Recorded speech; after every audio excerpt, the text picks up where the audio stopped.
Good morning, everybody. We will be in chapter 19, Genesis chapter 19 this morning. We discussed most of it last week. We got a little off there. Tried to do a chapter at a time, and we got a little bit off. So got through about halfway, a little over halfway of 19. We'll kind of do a little bit of review, and then we'll do our best to finish up 19. Before we get started this morning, do we have any announcements or anything before we get with the word of prayer? I guess keep in mind everybody who's traveling this holiday weekend, be mindful of that. Other than that, Stacy, mind.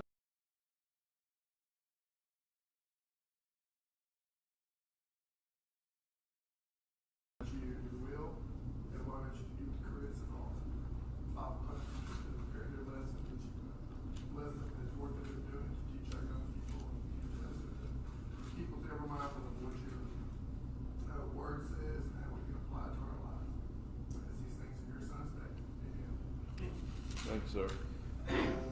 I think we got down to around verse 23, I believe. Like I said, we'll back up a little bit. What is going on in chapter 19? In chapter 18, Abraham he meets some guests that he sees that are coming towards him. He goes out and asks them to stay. And how many men come to see him at that time? 3. The men talk to him and they tell him, they reconfirm the promise that's going to happen to him and Sarah with the coming of a son. And then one of the men stays back to talk to Abraham, and 2 of the other men go on. The one that stays back and talks with Abraham, how is he referred to once he gets into that discussion with Abraham by himself? Lord, right? And how are the 2 men that are going on towards Sodom described at that time? Angels. And what does the man that stays behind, or the Lord that stays behind and talks with Abraham, what does he tell Abraham? What does he reveal to him? He's going to tell him, he says, I'm not going to withhold this from him. He actually talks about, the fact that Abraham's a great man and going to be a great nation. I'm not going to withhold what I'm going to do. So he tells him about the destruction coming. Then we have that unique situation. Well, what does Abraham do at that point? What does he begin to try to do? Reason, negotiate. And he says, are you going to destroy the whole area if there's 50 righteous people, right? And then he goes, and the Lord agrees to that, and he starts walking him down, 45, 40, 30. And he gets down to how many righteous souls would it take to preserve Sodom and Gomorrah? 10. How many do you think Lot had in his family? How many do we know of for sure? At least 6. Count him and his wife. Lot and his wife, his 2 virgin daughters, and then his 2 other daughters that are married, so assume there's at least 2 son-in-laws, and if there's kids involved or grandkids involved, so there's 7 right there. So Abraham might have had that in his mind. If I can get it down to hopefully a number where it says maybe Lot and his family, hopefully Lot is doing a good enough job with his family that it'll save the whole area. So the 2 men, again referred to as angels beginning in chapter 19, show up in Sodom. What happens when they're walking into the gates of the city? Lot sees, I don't know if he recognized them. We talked about the possibility of Abraham recognizing the men because he had dealt with those men before. Talked about the idea of a theophany, God showing himself to man. Anthropomorphism, God showing himself to man in the form of man. Perhaps he recognized them. I don't know if that's the case with Lot, because I don't know if Lot had dealt with them. But again, we're not told, so we don't know as best we can do. But Lot sees some men coming, and what does Lot do? Greets him, invites him to his house. Yeah. His reaction almost mirrors that of Abraham in chapter 18. Goes to him, bows down, says, you're going to stay in my house. What do the men say? Do they agree with that right off the bat? They're going to stay in his house? No, they said they're going to stay in the streets overnight. Is that a good idea or a bad idea in downtown Sodom? It's a really bad idea. So Lot presses upon him and says, no, you're coming to my house. Lot takes him to his house, and again, like Abraham, remember what Abraham said about his guests? Did Abraham tell his guests he was going to create a feast for them, or what term did he use to describe the meal he was going to cook for them? That's for Lot, but when I'm going back to chapter 18, Abraham tells the men a morsel. Let me get you a little morsel of food. He goes and he kills the calf and he makes the bread, or he tells Sarah to make the bread, makes a feast for them. Flash forward back to 19. What does Lot do for the men coming to his house? A feast. Again, the idea of hospitality, the idea of going above and beyond for strangers sojourning in a strange land. He takes care of them. We know then the men of Sodom do what? They show up, right? And what do they, and this becomes chapter 19, which is kind of funny. Wade has some friends in, and I was going to put Isaac on the spot, one of his friends there, but we were talking about difficult passages to talk about. Genesis 19 comes up. There's a lot of things in, they're not difficult in, I guess the way to understand, it's just difficult to comprehend the reaction people have and what people are doing, why it's recorded, what the lesson is trying to be conveyed. So we'll talk about that as we get to the latter half of 19. But the men come to see the guest that Lot has taken into his house. And the King James uses a word there in verse 5. And what word does it use that's unusual? No. And again, we talked about how we could take it in our day. If you say, hey, I'd like to get to know you better, that just means I want to know where you're from, what you do for a living, about your life. Whenever the people of Sodom use that term, we want to know the men that have come under your roof, what were they expressing? Sexual knowledge. But in most cases in the Bible, when it says no, they'll say Adam knew his wife. Correct. You know. And context will show you, right? Context, it makes it pretty clear what's going on here, because if you just took verse 5, it says, bring them out that we might know them, you might not clue in on what is being said. But when you get to verse 8, when Lot offers up his virgin daughters, how does he describe them?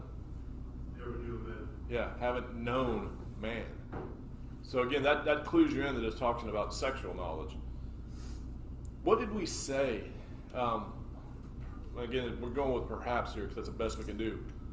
Why do we think, or what could be some possible reasons that Lot offers up his daughters in exchange for the men the city guys are looking for? Because they're under his roof, under his protection. Hospitality, perhaps? What else? He may have known they were angels and he didn't want anything bad to happen to them. Perhaps. And if they haven't done anything truly to reveal that. They're getting ready to reveal it, but they haven't done anything to really reveal that yet, but perhaps. We talked about the idea of perhaps a lesser sin.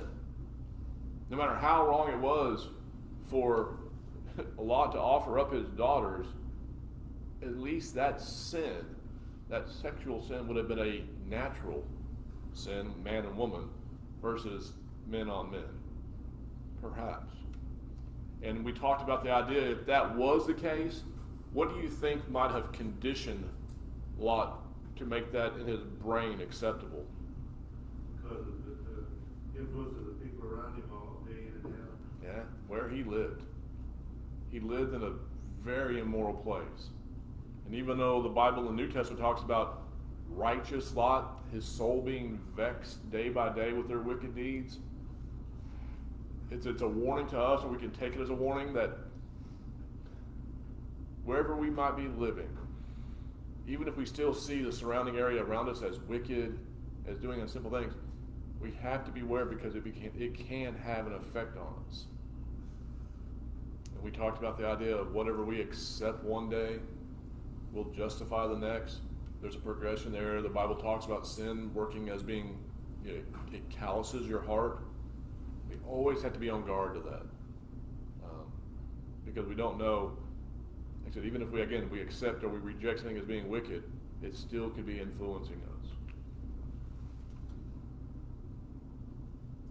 If Lot didn't know the men were angels before, then he's going to know it soon enough, because as they pull Lot back inside, as Lot is refusing the men of Sodom what they're asking for, what do the angels do to the men? Strikes them blind. I read some things in Jerry's notes where it said it might not have been necessarily like abject physical blindness. It could have just been where they could not get to what they wanted to get to. It could have been like a delusion or something like that. Because it says they wearied themselves trying to find the door. They were still trying to accomplish what they came there for, but they were being prevented.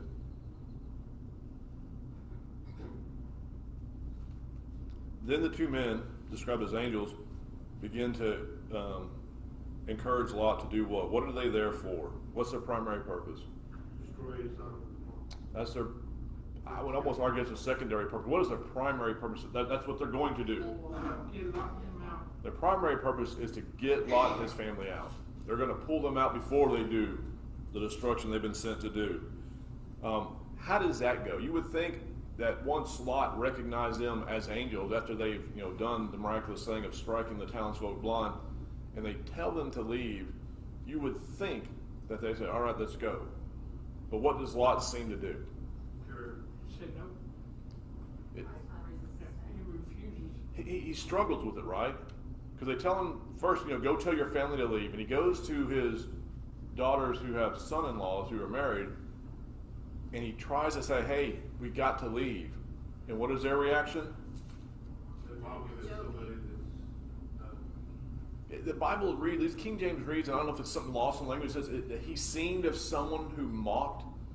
So I don't know, the way I kind of take that is, "Hey, you need to leave," and they're like, "Are you kidding? Are you out of your mind?" Because I guess in their mind, why would they leave Sodom, right? Why did Lot choose it to begin with? Yeah. It was an easy way of life. Well-watered, a big city. Big cities back then offered protection. Why leave? Why would we possibly leave? So he doesn't have any success with his daughters and sons-in-law, does he? And it says he lingers, he tarries. The angels are coming to him again and said, "You have to leave." And again it says that he lingers. Then what do the angels finally do? It describes there's two men there, right? Two angels. It says wife and Lot, hand by hand, daughter and daughter, and drags them out of the city. And it says, and they had to get out of the city because the angels said they couldn't destroy the city if they were still there. And again, it's going to relate to later on, but who is that showing deference to? Is it showing deference to Lot, or why are they rescuing Lot? Because of Abraham, right? What does that tell us? What can we glean from that? The Lord kept his promise to Abraham, said he wouldn't destroy his family or something. What I kind of gather is that you don't know how much, I guess, the right to maybe leeway you might get from God if you're doing what's right, how far that will pass down, right? Because if you just look at the example of what Lot is doing, none of us deserve God's grace, but did he deserve, the way he was looking, did he deserve that? I would argue no. He doesn't want to leave. But again, why are the angels so adamant about doing what they're doing for Lot and his family? Because they can't do what they were sent to do until he's out of the way. Yeah, but because of Abraham, I believe.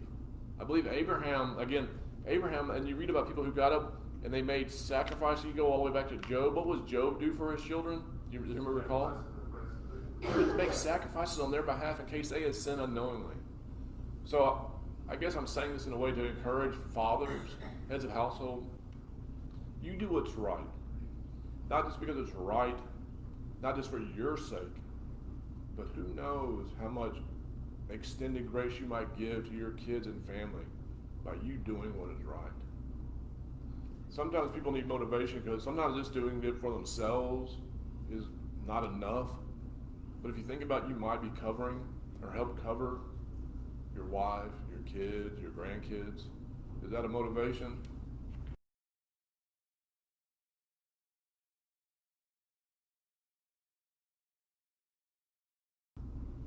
So again, go above and beyond to try to extend that grace to your kids. And later in verse 29, it says, God remembered Abraham and sent Lot out. Yeah. So he favored Abraham because he was going to be the father of many nations. Yeah. So he really wanted his kin to get out. That's right. Because it says he remembered Abraham, Right. That's, I think, what we do. It shows that Abraham wasn't favored just because he was Abraham. He was favored because he followed God's word. That's right. That's the difference. Yep. Here's good. And also gotta make some thing bothering for those of your brethren that are in sin. Simply death toll. So again, I was speaking to myself, also not casting light, depending on everybody else, but I don't really comprehend all the depth of that, but there seems to be depth, and Abraham seems to be the shining example of that. Yeah. And your prayer life would certainly influence people's, at least timetable for salvation, at the very least. Yeah. We'd already talked about the idea of people who are living right, being the salt, being the preservative. We've seen the example of Sodom and Gomorrah. There had just been 10. They had preserved that whole area. I mean, why do you think America hasn't been overthrown yet with how wicked it has become, with everything they're doing? And that time might be coming, but there's still people who believe. They're still faithful. Is there still more than 10 in America? And I hope so. I really do. So you never know. You never know what kind of effect that is having, right, in God's judgment.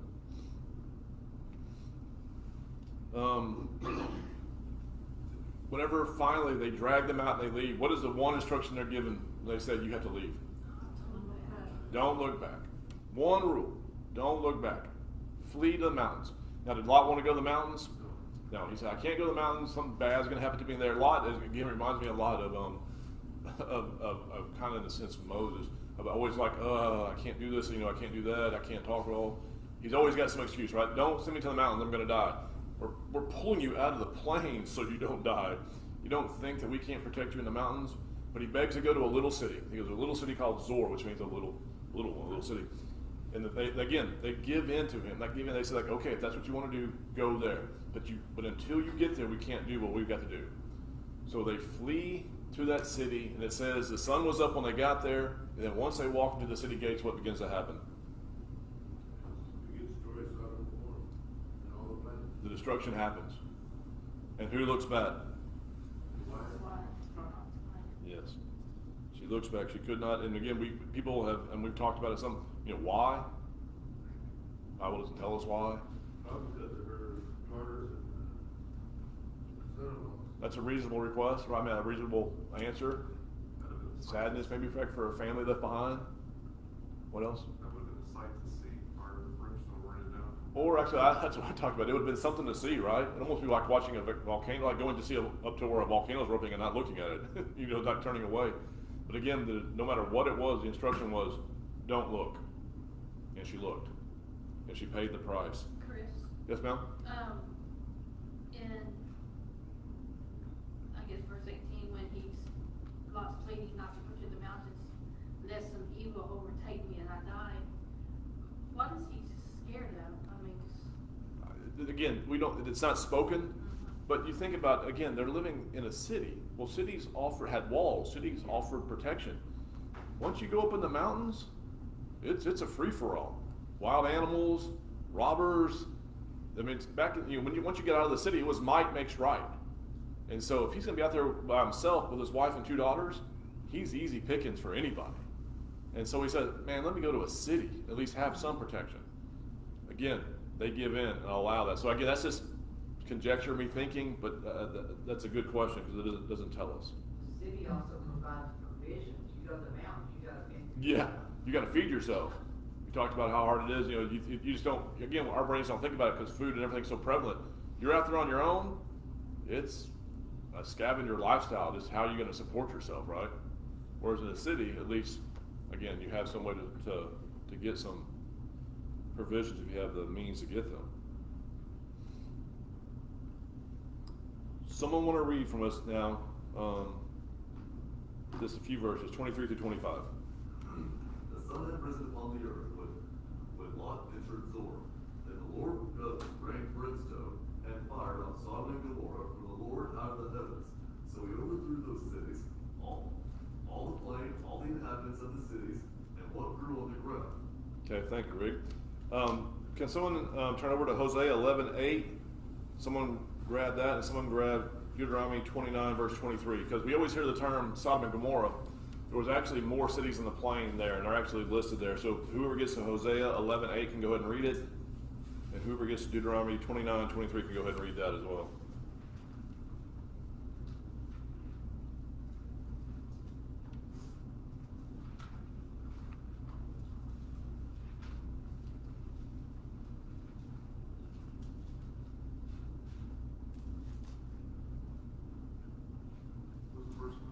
Hosea 11, verse 8.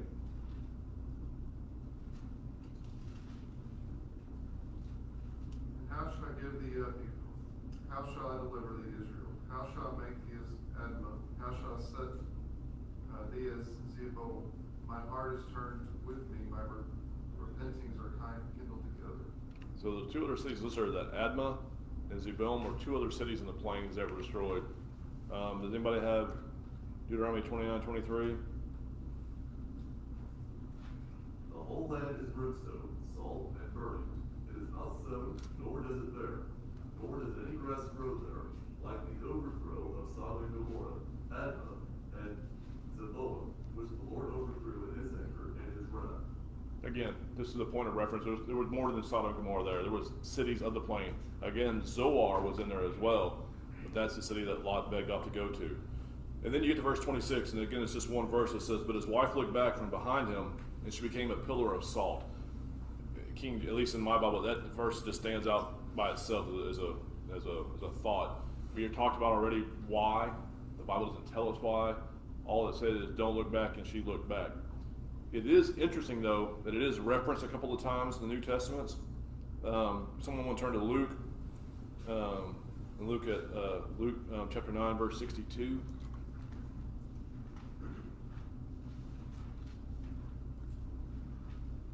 And Jesus said unto him, no man hath put his hand to the plow and look it back, it's fit for the kingdom of God. And that doesn't reference it directly, but it gives you the idea again. Once you decide to follow God, this is the path I'm on. To look back is sinful. To look back, and in that context, is looking back at the world, right? To look back longingly for the life that we had left before we became a Christian. And what does the Bible say about that? Does the Bible teach what the tulip of theory of Calvinism teaches about perseverance of the saints, eternal security? Is that there? Or does the Bible compare it to a pig that's been washed returning to the mire? Or a dog that returns to his vomit? That's how God views someone who has decided to leave the world, become a Christian, and then decides to go back. The other passage is a longer passage. Even though it's this Luke 17:32 is this one verse, it simply says, I think, remembers Lot's wife. Is that all it says there? Yes. It's in a longer discussion about the destruction of Jerusalem. And again, it gets to that one point, and he's making a much longer argument, abbreviated in Luke, much longer in Matthew, about what's going to happen to Jerusalem for their disobedience. And then he gets to that one spot, and he kind of stops in the middle and goes, remember Lot's wife. And then he goes on with the description. And to me, that's just, again, fascinating. It makes, it would have made a much, I think, bigger impact on someone who had the Old Testament history, the Jews of the time. He'd give me a warning. Okay, I'm halfway listening to the warning. And then he interjects, remember Lot's wife. What would that do to someone who knew the history? Would that wake them up maybe out of their complacency? You would think that would be kind of a shock factor, right? If you don't do this, if you're not ready for this, this is what's going to happen. Someone read verses 27 and 28. Back in Genesis 19. And Abraham went early in the morning to the place where he had stood before the Lord, and he looked toward Sodom and Gomorrah and toward all the land of the plain, and he saw, and behold, the smoke of the land, which went up like the smoke of a furnace. Okay. So did Abraham knew what was going to happen, right? He had been told. He'd already made the negotiations down to 10 people. And probably in his brain, he's probably hoping, I hope there's 10 people there. So he said, he gets up, and does 27 give any indication this was a special day for Abraham to get up and go worship? The implication to me is that this is something he did. Going back to Job, this is something he did probably daily. He goes up and he's going to worship God. And as he's going to his place to worship God, he sees the smoke. That smoke brought to him the realization that there wasn't 10 righteous people in that whole area. that that place was being punished like God told him it was going to be punished. At that time, he probably didn't know about Lot's fate unless he was told about it from the angel before. But again, it's not recorded, so he's probably wondering about his family at that time, because we already know that he has great concern for Lot. Because when Lot was captured a few chapters back, what did Abraham do? Got together everything he had and went and brought him back from being captured. So he loves Lot. He's concerned about Lot. He probably made that negotiation, got 10 people for Lot, and now he's got to be wondering if Lot has made it. Verse 29, this one verse. You want to read that?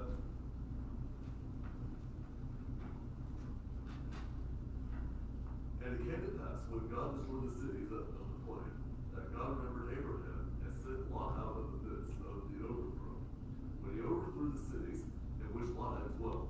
Okay. Again, that ties in what I was just saying earlier about the idea of you don't know how the influence you can have, dare I say, with God, the influence I can say you can have by extending grace to those around you. Again, why was Lot saved? Verse 29 spells it out. Because of Abraham. Because of what Abraham done. The fact that we see the few verses before that he was daily going to worship God, that he was making supplication, perhaps like Job, not only for himself, but for his relatives, for his family. He would consider, Lot his son. That is, again, perhaps why God did what he did. And probably stronger than perhaps. More than likely so. Any questions on any of that stuff now? We're getting ready to read the rest of the chapter, and again, it's a dark showing on Lot and his family. To me, it's almost like the culmination of all the bad decisions that Lot had made from when he chose the easy path to staying in Sodom and Gomorrah. When he realized what a wicked place it was, he stayed there anyway, up until the point the angels ripped him out, and now you see again the culmination of what all those bad decisions are going to lead up to. Anything before that though? He ends up leaving where he wished to go so he'd be saved, because he didn't feel safe in that city. Yeah, he doesn't want to go to the mountains to begin with. He wants to go to the city, and then once he gets to the city and sees what happens, he goes, "I'm going to the mountains." he goes, "I'm not staying here because of, I thought this would be less safe. This is obviously not less safe. This is actually a safer avenue to take." Do you think part of that's because early in his movement down that way, when he was captured, with him and his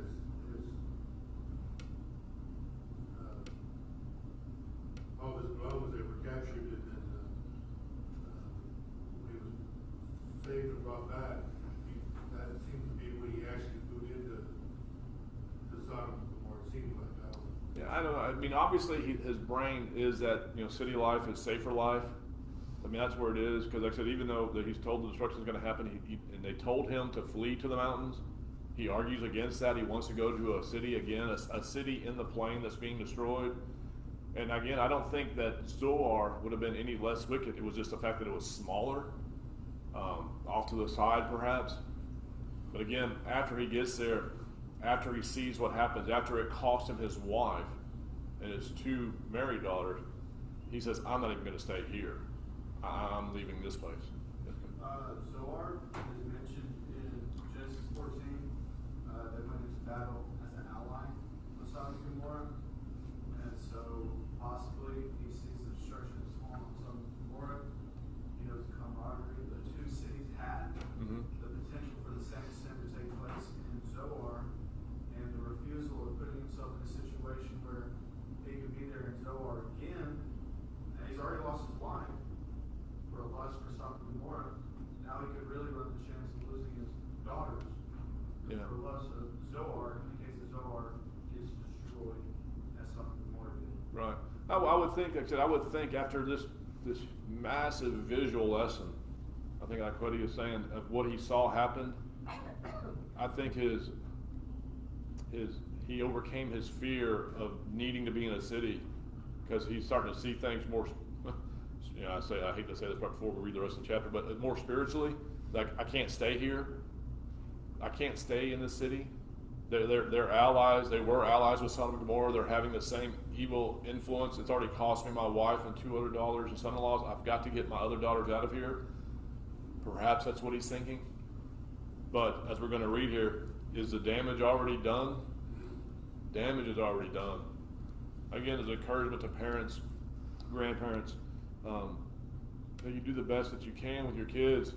Realizing we're imperfect people, we're going to make mistakes. Like I said, sometimes you wake up too late for the mistakes that you made, the influence it has. But you can still just do what you can, man. You can only start with what you have today. If we continually look back and grieve all the mistakes that we made, you'll never be able to move forward. You'll be stuck in the past, right? And that's the beauty of Christianity, is that we don't have to look back, that we can just look forward and go on. Again, I hate beating up on Lot so much because, again, wasn't in his place. I wasn't, at that time. But again, I can learn from the mistakes he made. The encouragement I get, again, I talked about this last week, no matter how many mistakes that Lot made and how bad things turned out for him physically, how does the New Testament describe him? Righteous Lot. So again, there's hope. The stories like that give me hope. The stories of David when it shows his sin and still being called a man of God, that gives me hope, right? Because sometimes we get the idea that we have to be perfect. That's not the case. It even goes so far as if we have that belief that we have to be perfect, we are diminishing the sacrifice that God's Son made. God died, God's Son died so that the grossest sinners could be acceptable to God. All right. Someone read verses 30 through 38, one long reading.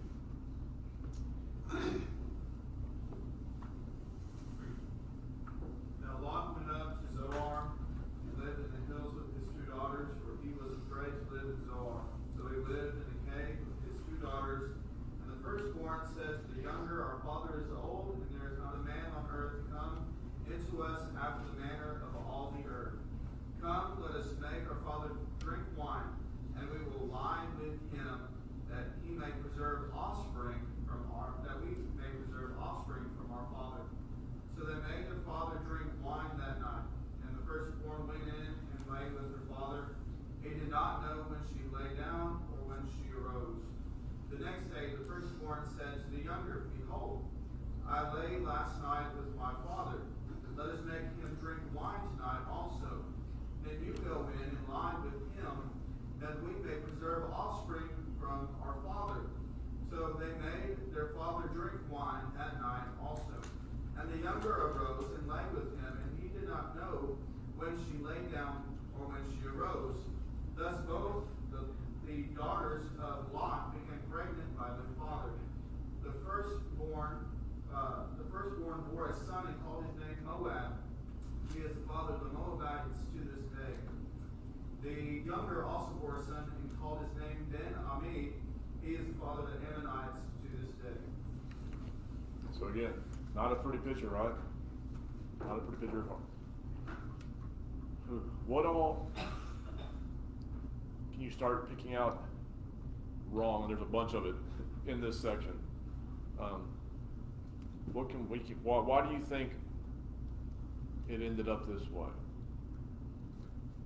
I find it interesting, he leaves Zoar, the provisions he takes with him is alcohol. Right? Yeah, the things that they thought was necessary to have. Because again, it talks about, when Noah came off the ark, he planted a vineyard, made wine, and got drunk, right? Does it say that here? He's in the mountains, but I doubt him and his two daughters, created a vineyard. And that would be a long. So again, what they took with them, or at least they had access to, alcohol. Again, a desensitizing, right? People want to argue all the time about alcohol because of the way the Bible uses the word wine. It could mean fermented or non-fermented. What does it show about the dangers of alcohol right here? He didn't know what was going on. The fact that a person can become so inebriated that he doesn't even know that he's having sex with one of his own daughters. Yeah, there's a danger there. You don't think it's gonna influence your ability to make correct decisions? You think if they would have asked Lot sober, hey, you think this is a possibility? No, but you apply enough alcohol to it, and all of a sudden that becomes a possibility. And not only a possibility, it happens back to back, right? The danger of repetitive sins, again, the idea of being callous, where you don't realize how far you're slipping, because again, wine is a mocker. People will justify it in their brain. People who never drink, then they'll start drinking, and they'll always argue, well, I can handle it, I can do okay, I'm functioning with it. And then you go see them 4 or 5 years down the road, and then what's happening? You can see it, because maybe you haven't seen them in 4 or 5 years, but can that person see it? Nope, they think everything is right as rain. They've lost their job, maybe their wife has left them, whatever else chaos in their life is going on. But will they ever come back and say, whew, if I just stop this drinking, maybe I can get back together? It's very, very rare, because again, it deludes their mind, allows them to think. So can we pick that up from this right here? Yeah, I think you can definitely say that's a lesson you can learn from here. Chris? Yes, ma'am? Like you were saying last week, living there, the influence the city had, obviously it had some influence on these girls to make this decision. Yeah. To do this, because why would they do that? Why would you do that? What thing in your brain would make you think to come up with this idea like, hey, I know what we'll do. Let's get our father drunk and sleep with him.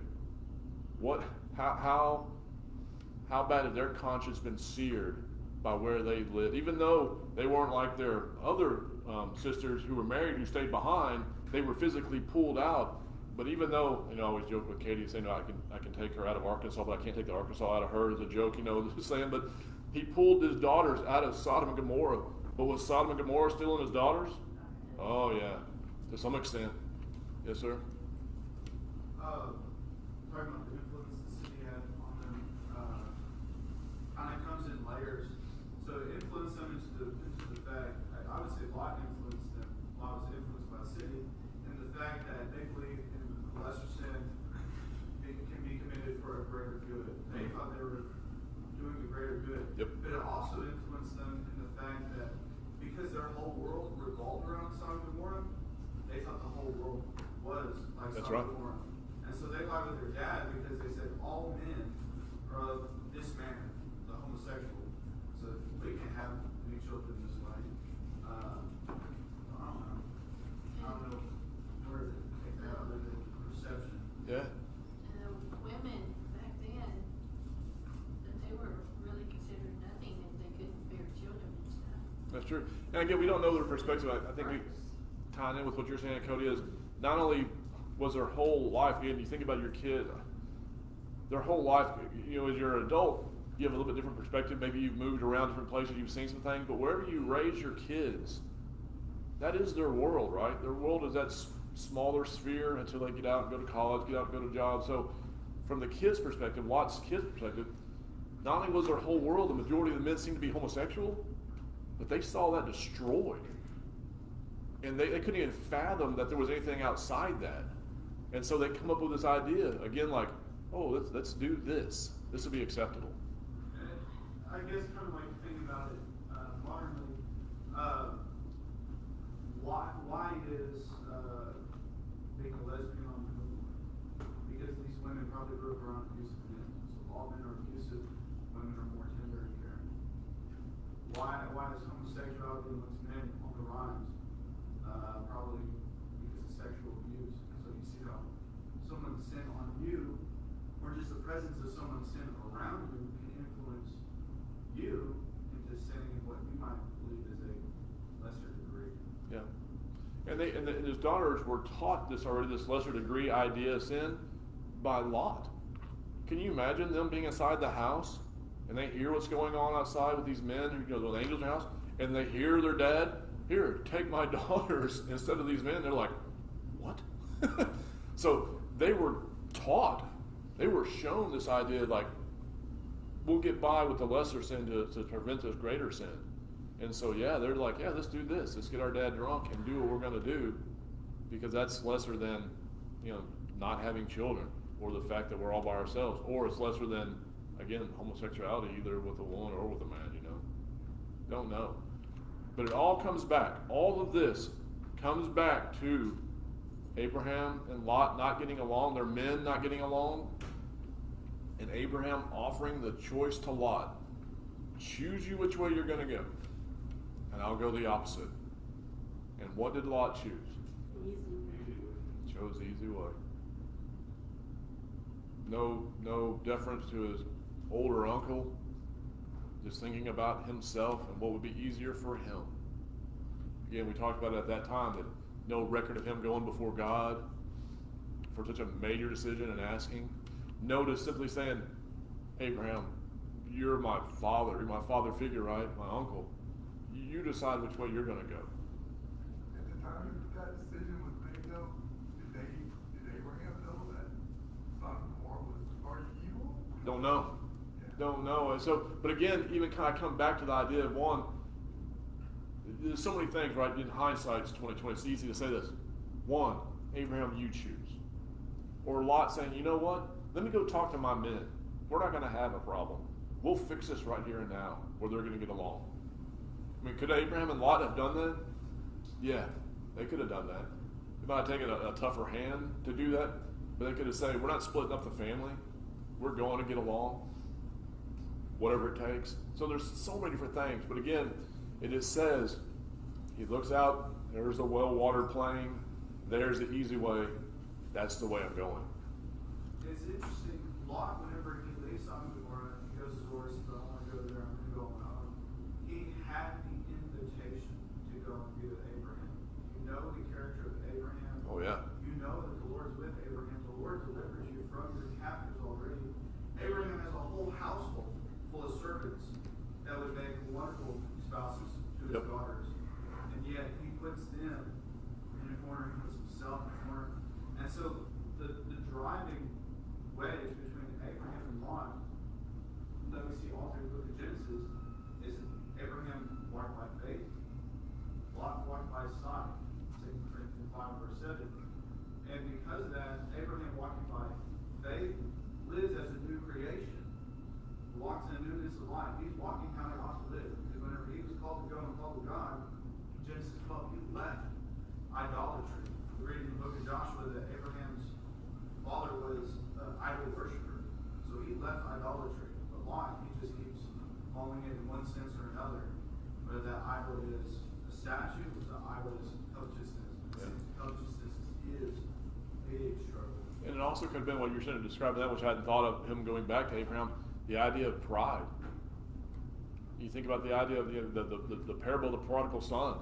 When he finally comes to himself, when he's thinking about eating what the pigs are eating, he says, I'm going back to my father.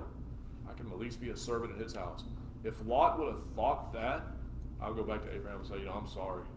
I'm going to live with you. Because again, of all this mentioned, of everything that Lot had, apparently he had a bunch. What does he have at this point right now? Nothing. Him and his 2 girls. That's all that's recorded, right? He could have gone back. Thank you all. Chapter 20 next week.